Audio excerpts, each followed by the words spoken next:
The Talmud records the story of the great Elisha ben Abuya, who became a heretic so complete that he was dubbed Acher, the other.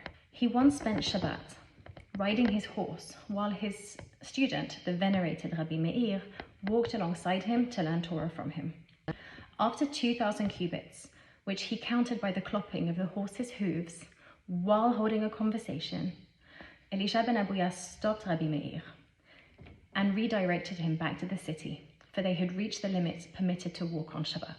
This story exemplifies one of my favorite Jewish ideals, the ability to continue being in relationship with people who hold different views and who live by different customs, even customs that violate our beliefs. Rabbi Meir honored his teacher enough to seek out his wisdom despite his apostasy, and Elisha ben Abuya honored his students' commitment to the Torah and commandments that he held dear. This commitment of remaining in conversation with each other is the spirit that I believe we are called to nurture as leaders and educators in our Jewish communities.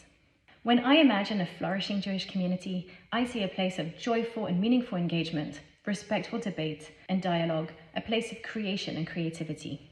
I'm reminded of a home, a family, a place where everyone can be different and uniquely themselves, but ultimately invested in one another's successes, and where needs are taken care of beyond the practical basics of brit milot and bar mitzvahs and burials, but also the social, the spiritual, and the emotional.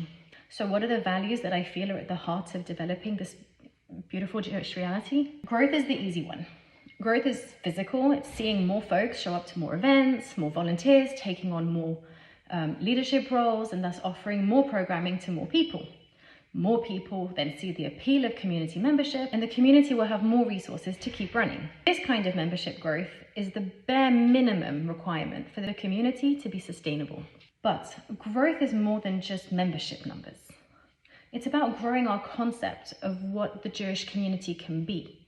It's imagining a Jewish hub where people can come together and have big ideas and then all pitch in to make them happen. It's about expanding our hearts and our minds and creating meaningful experiences together and seeing this flourishing Jewish community that people actively feel attracted to. The second value is rigor. Now, this value was offered to me by my mentor, and I initially resisted it because I associated it with harshness and rigidity. But on deeper reflection, I found that its other meaning of being detailed, careful, and complete was a strong match for what I'm seeking to accomplish. Much like Hillel taught Shammai's conflicting opinion first, and Rabbi Yochanan was bereft without Reish Lakish to offer 24 counter-opinions to each of his own, approaching our tasks with rigor enriches our own understanding and deepens our relationships. I see the joy of rigor everywhere in my own life. Well-researched, well-written books are a pleasure to read. They resonate deeply, and they stay with me for years. And beyond just me, some of these books inspire fandoms, movies, fan fictions, music, art, more. Well-designed and sustainably sourced clothes are another example. They're a pleasure to own and wear. They minimize damage to our planet. Some years ago, I began to make many of my own clothes, which suited my need for creativity and economy and my commitment to limiting my part in the fashion industry. I feel proud of this skill. I feel confident in my ability to take on projects, to adjust patterns, to suit my own body, and to enjoy sharing this hobby with my kids. In my community, this is how I envision rigor. I hope that we can craft projects that carefully consider the history of the community, as well as its current needs, and I hope we can dream up big ideas that inspire us to come together and bring them to life. I hope we can approach this with careful consideration and commit to gaining the skills we need to do a good job that has far-reaching impact and inspires even more engagement and creativity. My final value is courage. Courage is the willingness and ability to do something scary. So many things are scary when you're trying to change the status quo. People might get angry. A program might flop. You might get into an upsetting conversation with someone you need to get on with, or worse, with someone who has authority over you or some part of your life.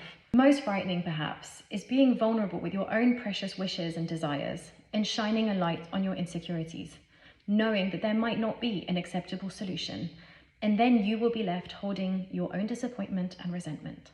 My oldest daughter is flying from Helsinki to Oxford to have her bat mitzvah in a community where she can get an aliyah and read from the same Torah handed down from generations that every teen boy in Helsinki has a right to read from, but not a single bat mitzvah girl in Helsinki ever has. The road to making this a possibility in Helsinki for my next daughter will require growth, rigor, and courage, but I believe it is truly worth it.